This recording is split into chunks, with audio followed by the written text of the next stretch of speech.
So often on Tech Today, we talk about big leaps in innovation, and a lot of smartphone companies seem to take the credit. But the real power and the real heart of all of it is a company that we call Qualcomm. We're at the Qualcomm booth here at the Mobile World Congress in Barcelona, and I have a very special guest with me on Tech Today. President Qualcomm India, Savi Soin. What a pleasure to have you on the show. Good to see you. Thank you. Thank you for having me. Savi, absolute pleasure to have you on the show. And honestly, this is a booth that I come to at every MWC to geek out, and it's endless. Like, there's so many things to do over here. This time, I'm guessing the conversation's all about Gen AI. Yes, very much so. I think you'll see a bunch of different use cases around here for Gen AI, all the way from automotive. You'll see use cases around what you can do on PC.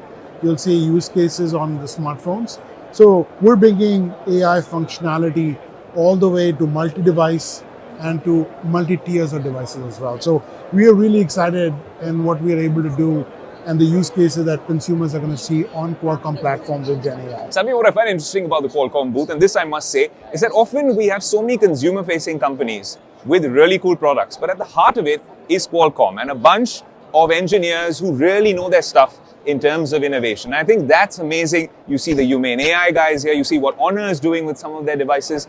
That's a very Qualcomm way of doing things, isn't it? Yeah. I think, at the heart of it, we bring innovation. At the heart of innovation, we enable our partners. And that could be anybody in the ecosystem, all the way from developers to OEMs, to people like carriers, right? We bring innovation. That's our DNA, right? We're an engineering company that's very focused on what are the use cases that the enterprise needs? What are the use cases the consumer needs? Yeah. And what you are seeing is a showcase of what are the enabling technologies that our engineers have been working on for the last 12 months or even longer, and what we are bringing to the users here. So it's been really exciting, having worked at Qualcomm, I'd say we're a large startup. So the fact that you see that in this booth is exactly who we are. We are a very large company, but we are all about innovation. We're all about moving fast. We're all about making quick decisions, and we're all about bringing innovation to the consumers. I remember, Savi, maybe last year at the Snapdragon Summit, everyone was talking about ray tracing, which had come on the Snapdragon 8 Gen 2, and then we saw a lot of smartphone manufacturers coming up with it. I used it and experimented with it right here in terms of someone who loves gaming. So you're spot on about it. But last year there was a buzzword, a semblance of a buzzword saying artificial intelligence. The world of AI is really growing in leaps and bounds. This year, there's a huge domination in terms of AI. Now, it's one thing to display these things at these booths, but when you're in closed door meetings, behind the scenes, what are tech leaders really talking about? Is AI really the buzzword? Is there also conscious, and I have to ask you this, a conscious, step to consider ethical and responsible AI? Are safeguards also being discussed in these closed rooms? I think mostly right now, we're at the infancy of what AI can do. Most of the focus right now, obviously we're very conscious about what's the right way for governance and all of that stuff. But most important right now for us is what are the enabling use cases with 5G, right? Or actually with AI. And what I tell you is some of the things that we are doing around stable diffusion. And what's really exciting is the art of the possible with AI in your hand, right? So for example, let's say you're the consumer, you wanna use some of the large language models to be able to, change coats and see how, a Louis Vuitton coat or some other coat looks on you, right? And then go in a purchasing decision and make a purchase. It's unbelievable the art of what is possible with AI in the hands of the consumer. And that's what we are trying to do. We announced our AI Hub initiative, which is basically giving the developers access to some of our large language models, access to the tools, access to the documentation, and access to the device farms that are available right now. So I think we're just at the infancy of what AI can do on device, and we're really excited about it. Savi, what we're really excited about is to understand what the acclimatization period's been like for you. You were at Qualcomm HQ for so long, and it's interesting that you have those sort of insights. You're now here in the big seat and the India role. What has that process been like? What are the learnings from HQ that we can see over the next couple of months, perhaps, the next couple of years, that you will be really employing at Qualcomm India? Yeah, it's a very good question. I have to spend a lot of time, educating HQ about the India opportunity, right? I think I keep telling HQ on the level of innovation that is happening in India. For example, on two-wheelers, right? It is pretty unreal what the two-wheeler companies across the board, from Royal Enfield to Bajaj to TVS to Ether, even to Ola are doing. It's really unreal, right? I have to tell them about operators and the ARPU that the operators have, right? And are able to make profit with the revenue and the per user revenue that they're getting, right? It's an amazing opportunity that we are trying to. I'd say most of my time is spent in educating HQ on what is the India opportunity, how we have to do things differently, what do we have to do to win in India, and then what is the unique things about India as a market, right? And an opportunity for us, right? I'd say settling down in after a long time in India has been a good experience, but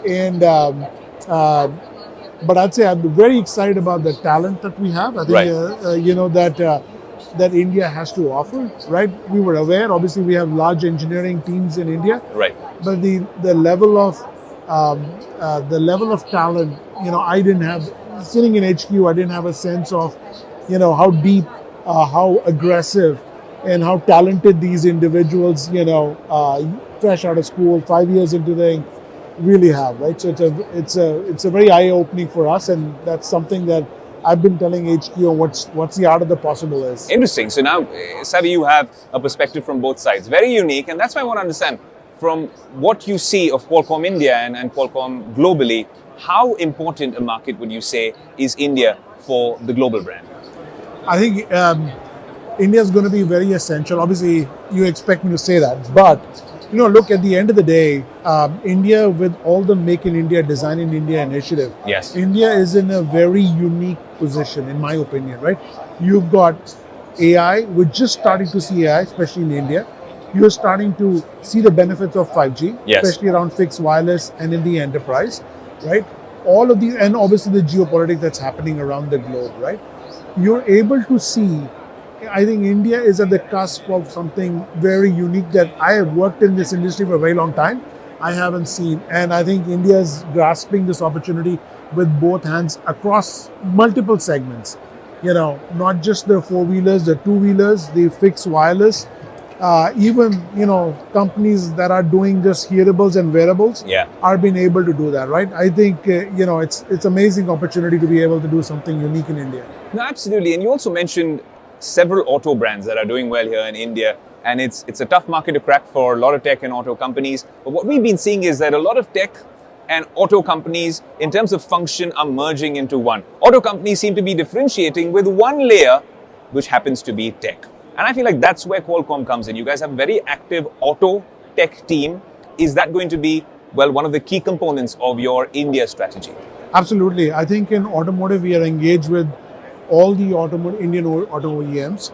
We're seeing, I didn't talk about EV, the electric vehicles that are coming out, and the software-defined vehicles that are coming out, right? I think there's an opportunity for India to leapfrog in some of these countries in terms of the level of software-defined vehicles, in terms of use cases they can bring on electric vehicles that we haven't seen in the rest of the world. So I think I'm very thrilled working with all the four-wheeler companies in automotive, and I think sky's the limit there. One thing that's been really making the headlines is this new Samsung Galaxy phone with Galaxy AI. And I know with the Snapdragon chip, there's a lot of interesting things happening on device as well. How do you see it, Savi, really evolving, the AI revolution with an India push? Is it on-device AI? Should we be relying on really good, cloud AI with some great connectivity? If you look at the AI revolution being truly democratic in a country like India, what's the way forward?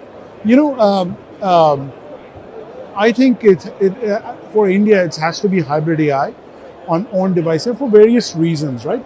I would say, just having learned that in such a cost-sensitive market, you can't have enterprises have a large bill in terms of the cloud. Yes. Right? So optimizing these models on-prem, optimizing these models for cost reasons, optimizing these models for performance reasons, and we haven't even touched the security and the privacy reasons. Absolutely. Right?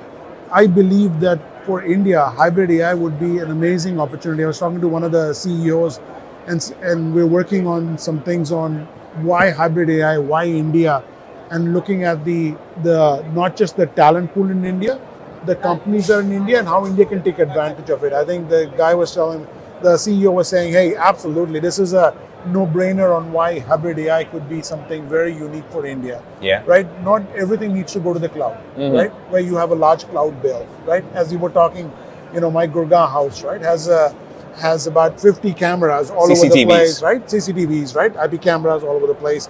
And they're all providing a feed to a single person sitting in a security room, right? And I was talking to him, I was like, hey, how do you actually monitor these cameras? I mean, can be looking at 50 cameras at the same time, right? Imagine if we can bring more of the at the edge or on-prem, the ability to do inference on the edge, right? We don't have to go everything on the cloud, where the cloud tells the security guy what to do, right? Yeah. And I think that's a unique opportunity for us to be able to, and by the way, sky's the limit. We can do license plate recognition for tolls. We can do, different use cases around the world. Right? Fascinating, Savi. And now I have to ask you the the billion-dollar question about AI.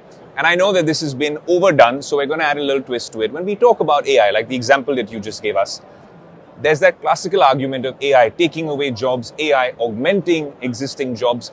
Where do you stand now when you look at AI from a global perspective? We've seen the development that's happened with ChatGPT, with Gemini, and what a lot of these image and video generation models are all about.